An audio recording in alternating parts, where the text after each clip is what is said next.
right, folks, welcome to the episode 3 of Every Man's Hustle. Today I have a great expert. His name is Jaime Gabriel Raygoza, and he is the president and founder of Raygoza Consulting. We had a great discussion. We talk about a bunch of things, but we talk about how he started his business and what he does. He actually has some services that I'd never heard of before, one including laughing yoga.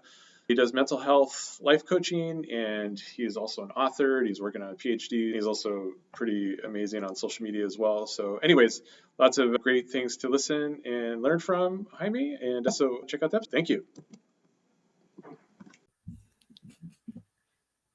All right, folks, welcome to the show. Jaime, how you doing? Good. Thank you for having me here. I'm excited. Yeah, I'm excited too. I guess just a quick little backstory. Jaime and I met on Twitter I think just this week. So it's pretty awesome that we could jump on a podcast so quickly. But yeah, I looked up. I'll get into a little bit what you're doing, but I'd love to hear from you. Jaime looks like a life coach and does consulting and actually is working on his PhD. And yeah, he also is an author and as well for kids' books. So that's, and I'm fascinated by what you're doing. So yeah, I guess tell us a little more about, what you're up to with your consulting business. Yeah, I'm a guy with a lot of ambition and so many different things that I want to do. So I dabble in a little bit of everything. But my name is Jaime Raygoza. I opened up Raygoza Consulting, which does business consulting along with more one-on-one consulting, one-on-one coaching with individuals, more focused in mental health and self-care, just trying to help them get through burnout or just any type of mental distress, really help them through that way, provide them a curriculum to usually work with them from 8 to 12 sessions. But I do different presentations to like businesses in laughing yoga and really showing them that you can de-stress by being childlike and fun and just being a child once again and just through just regular laughter.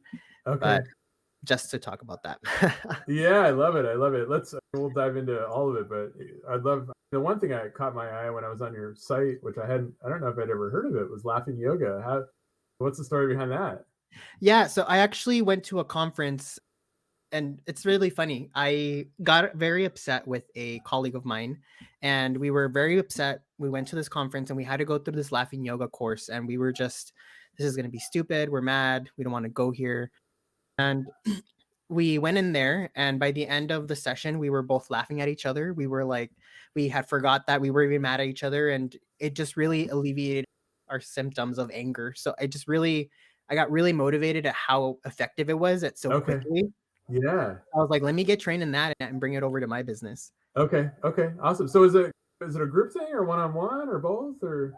You can do one-on-one sessions, but the more the merrier. Okay. And essentially it's not yoga at all. Like the only yoga part of it is the breathing aspect. Okay. But the whole concept is to be able to laugh, do a fake laughter until you actually really laugh. And the brain can't really distinguish between a fake laugh and a real laugh.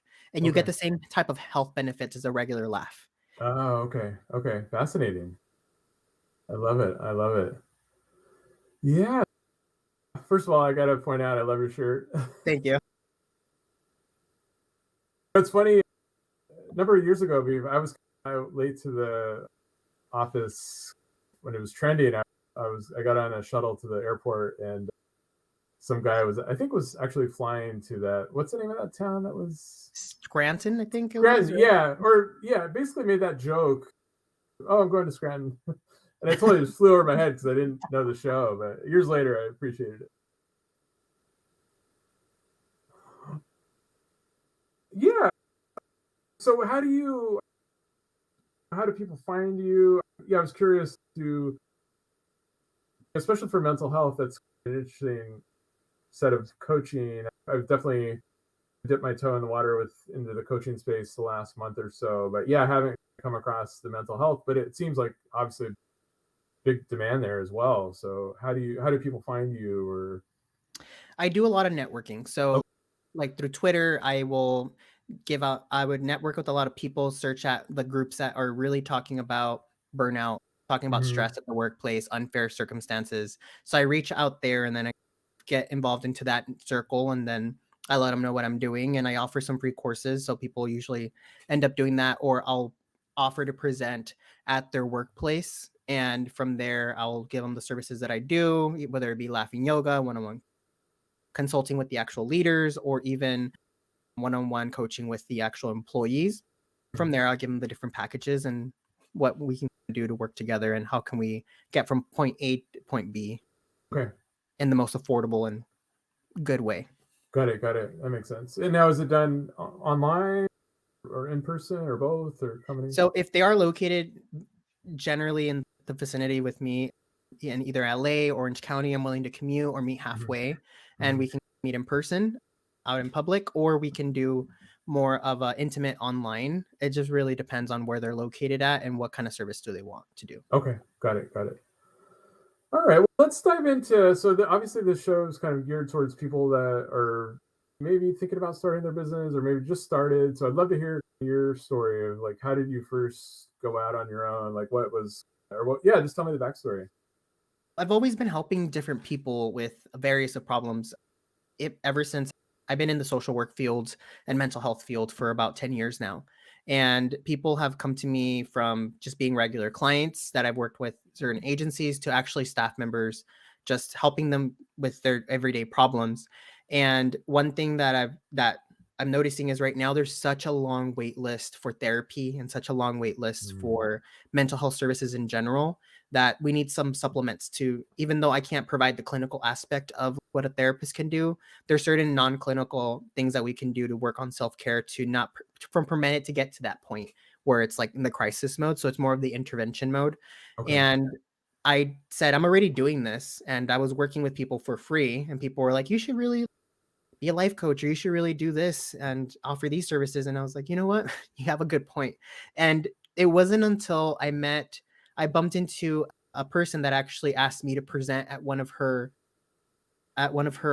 events that she was hosting, that I really got inspired and said, you know what? I'm just going to pull the plug and start it. So I looked up how it is to register a business in California, and I went through that whole process. Thank goodness that TikTok, you can pretty much learn anything on TikTok nowadays. I know. So I self-taught myself, registered my business, and here I am. A year and a half later. Okay, awesome. Was it you were working full time and then did this on the side, and then finally got to a point where you could go full time on your own? Is that? So I'm still working. I call it my angel investor, my 9-to-5 job. Okay. Yeah, I love it. So I'm still doing a little bit of both. I think I'm being hesitant to just let go so far, all at once. But once I start getting at a financial point where I feel like, okay, it's picking up to the point where I can let go, then I'll let go of the other one. But as of right now, I am doing both. Got it. Yeah, I love that. That makes sense. I love it, the angel investor. I've never heard that before. I had an angel investor too when I first got started. So when I started my business, I first started building websites back in 97, 98, and I did that kind of on the side while I worked for other companies, and then finally jumped out on my own in 2000, 2001, somewhere around there. But yeah, when I first went out on just doing it for other companies, I still had that I had a big client that was my angel investor. If it would have been for that, it would have probably taken longer. But I did have, I guess one of the things I had to do was I had to go tell the owner that look, I can do this remotely. I can also do this as a contractor. You don't need to have me as an employee. And so that kind of switched. But it was definitely, I think at the time, I was in my early 20s, and it was something I was scared to do, but I had confidence. Yeah. Tell me more. I guess your marketing, checked you out. You're definitely killing it on TikTok. So I watched some of your videos. I saw you got injured just recently. Yeah. I love that. It's one of the things I love about TikTok. And I was on it years and years ago under a different name, and then just recently started up under my kind of the podcast name, Every Man's Hustle. But yeah, I think I don't know, it is fun and they encourage you on TikTok to not just come at it from, I'm going to tell you about, I do this and this. And I haven't really gotten that good at it yet, but just showing people who you are. And I think just in watching a few videos of you, I got a sense it was cool. I was very like behind the scenes and showed setting up an office chair, which is super Yeah. kind of mundane, but it was cool. It was fun to be a part of that. And yeah, tell me more about your kind of social media strategy. Yeah, so the main ones that I use right now is Twitter and TikTok. And TikTok is just you it's just so easy for you to grow there. You're being yourself and you're not trying to sell all the time. People will organically start following you and they're very curious about business owners because they're like, I wonder how it is on the back end. And you're showing them that when you're a person, you struggle, you bleed like they bleed. And these are the problems that you went through. And this is why you created the solution to fix it. It the more they relate to you and what you're doing, the more likely they will want to follow you and actually purchase what you're selling. Mm-hmm. And one of the biggest things that we have right now is that with the pandemic, with everything that's been going on with politics, people just don't trust businesses or other people as much as they did before. So they want to be able to trust who they're putting their money with. And they don't want, especially in life coaching, they're not just going to pick any person. They really want to make sure it's someone that fits their personality type, is going to actually work with them and is going to listen with them and actually get them to accomplish the goals and not just sell them a program for the sake of selling them a program. Okay. Yeah, that makes sense. Yeah, it's the I guess it's a person. And yeah, I think that's great. When people come on, they find you and they can interact and see what you're about and see if they relate to you. And some will and some won't. So I like that. I think 15, 20 years ago, that it wasn't like that. So I think that's one of the advances in technology. And some people will hate on it, but I think it's definitely one of the advantages. So tell me about how does the PhD kind of factor into all this? So it goes in because one of my biggest focuses is mental health in the workplace. So I want to make sure that you have a good work-life balance to not get to the point where you're burnt out and then just want to quit and give up. So my doctorate is in human and organizational psychology, really focus in employee motivation, employee turnover, and employee retention. So I really want to, right now what I'm studying is seeing what factors are influencing people to quit, what factors are influencing people to leave, and how does generational factors, especially with old generations leaving the workforce and new ones entering, how are those factors going to shift depending on each people? So last quarter, I was actually fortunate enough to finish a lot of interviews and I learned a lot of good information. Now I'm in the process of breaking it all apart and trying to create formulas and seeing what theories of what everything that I found and putting it all together. But my ultimate goal is to apply everything that I learned and then put it back into my business so that I can create models that will help people motivate them to work on themselves and keep that strong work-life balance. Okay. Yeah, it's interesting.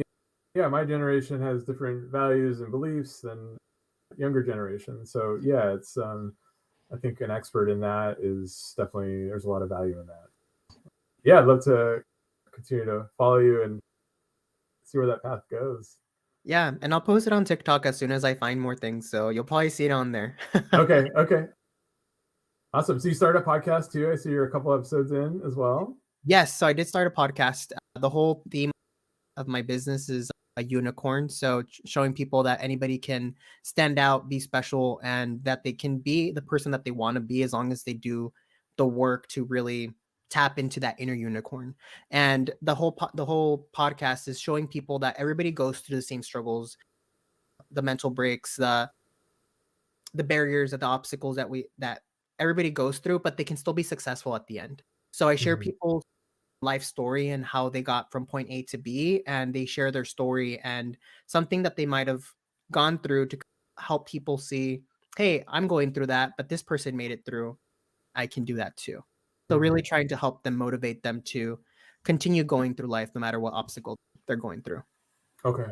Yeah, I love it. I love your tagline too, Unleash the Unicorn in You. That's a great one. Thank you. Yeah. So are you having clients come on or just people that you meet or how are you picking people?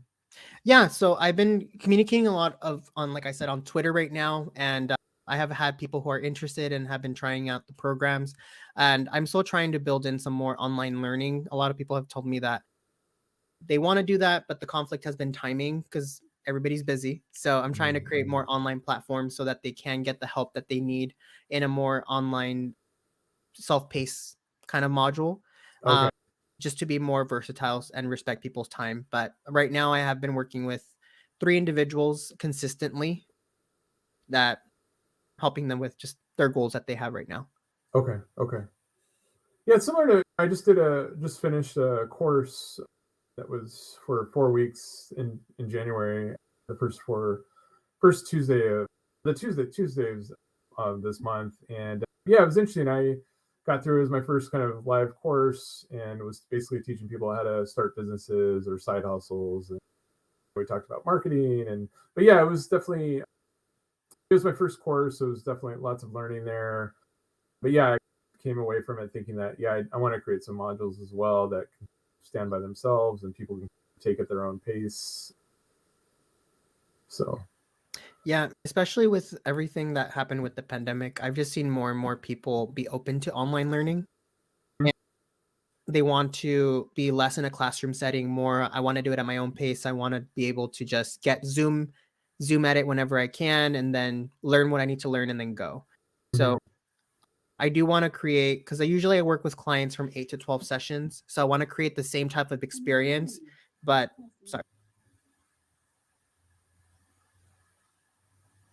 sorry, my device, I hate when my smart devices just start talking back to me. oh, it's okay.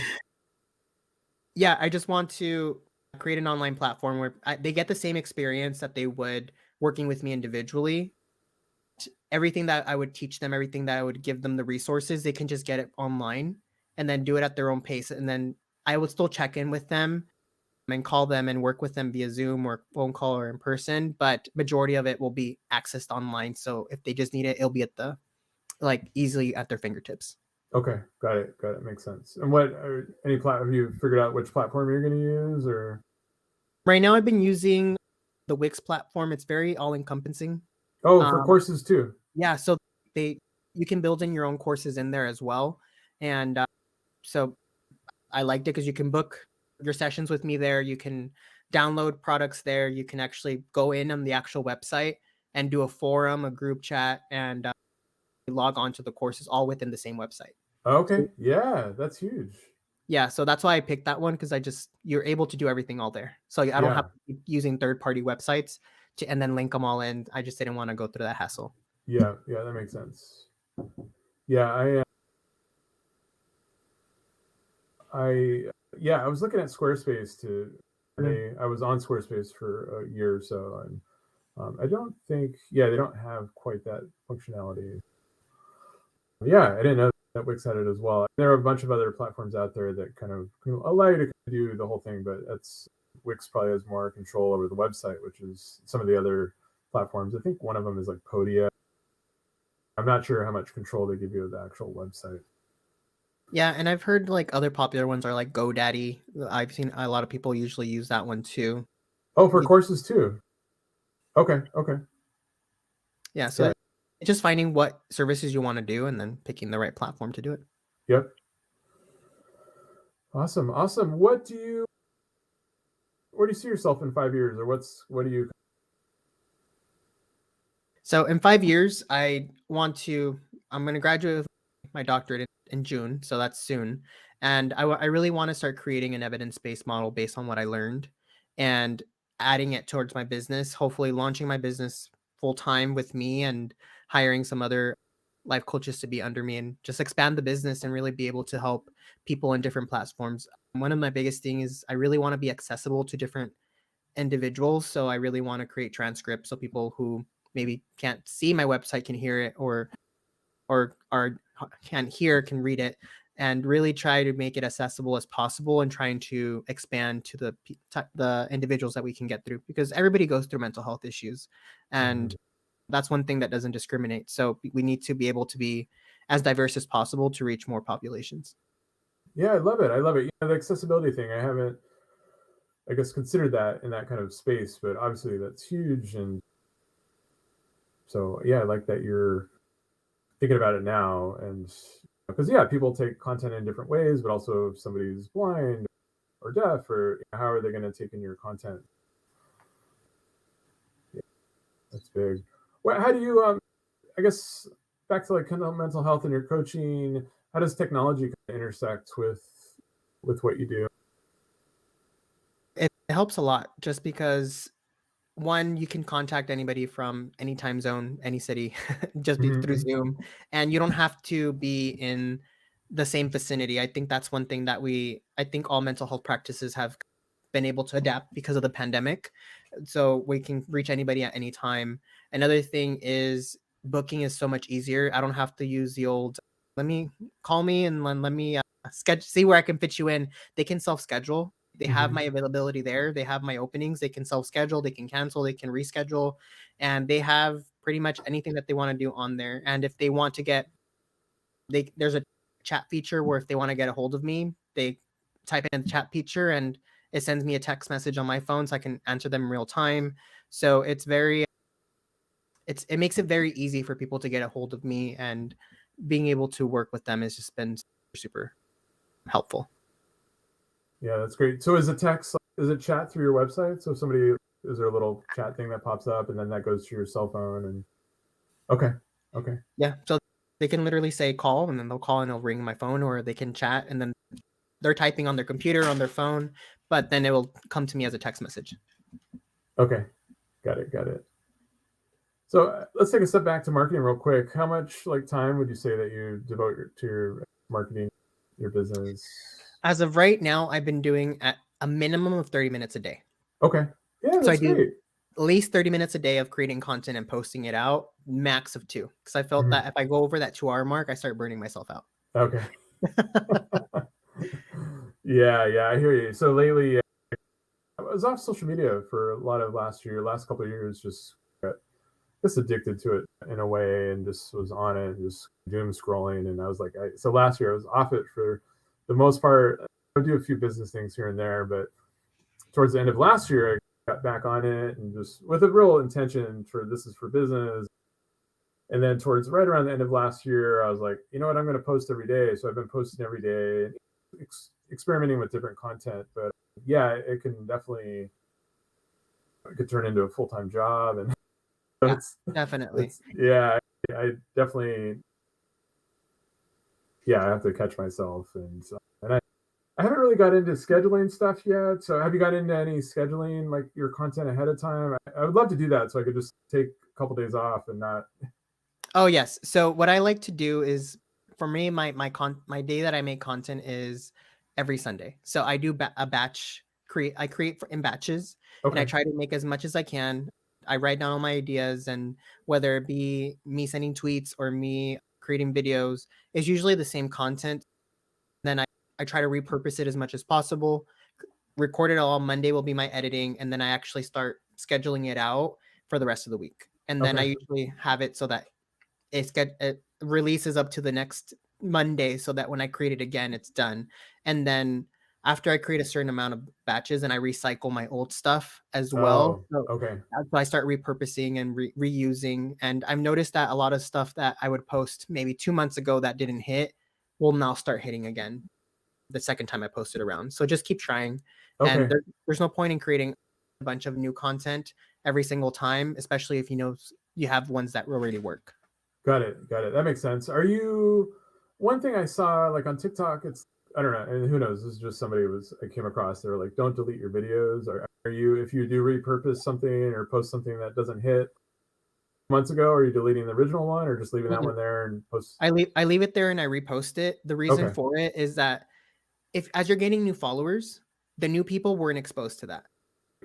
And even the ones that will probably forget, because getting exposed with so many different things that they'll be like, oh, that looks familiar. That looks nostalgic. And they'll be more prone to comment and even talk about it because then it looks familiar to them. So it attracts them even more. So never delete your videos and just keep posting it and trusting. And then the algorithm works in magical ways where they might not even see it the second time around, third time around. So just keep posting it. Okay. I love it. Are you using any like special software for scheduling? For not yet. I know that there's a couple out there right now. So right now I've just been using the actual applications to schedule things out. So I know TikTok, you can do it on the computer and then as well as Twitter. Okay. Got it. So you're actually going into the native platforms and scheduling from there. Okay. Yep. Yeah. Later has that kind of ability. There's also another one called Repurpose AI, I think, that also allows some scheduling. Great. How about, let's see, so when was the last book you wrote? The last book I wrote was The Life of Trilito. So those two books are children's books. And that was originally the first thing that I started before I even opened up my business. I wanted to create a children's book. That's always been my go-to. And I really wanted to go with diversity and inclusion, just really showing people that just because you're different, you're a little weird, doesn't mean that it's out of the ordinary. So just showing people, like, one of them, The Life of Trilito, is about a bug that's getting bullied for being different. And then Queer Sores is about sores that are queer. And I wrote the book, and then my sister actually illustrated the book. Oh, awesome. So it was like a teamwork. Effort. Yeah, Okay. a team effort there. So it was a nice bonding experience for both of us. So it was fun. That's awesome. Any plans for future books or? Yes, right now she just had a baby, so we're taking a little hiatus in that process until the baby gets a little bit older, and then we're gonna go right back at it. Okay. Awesome.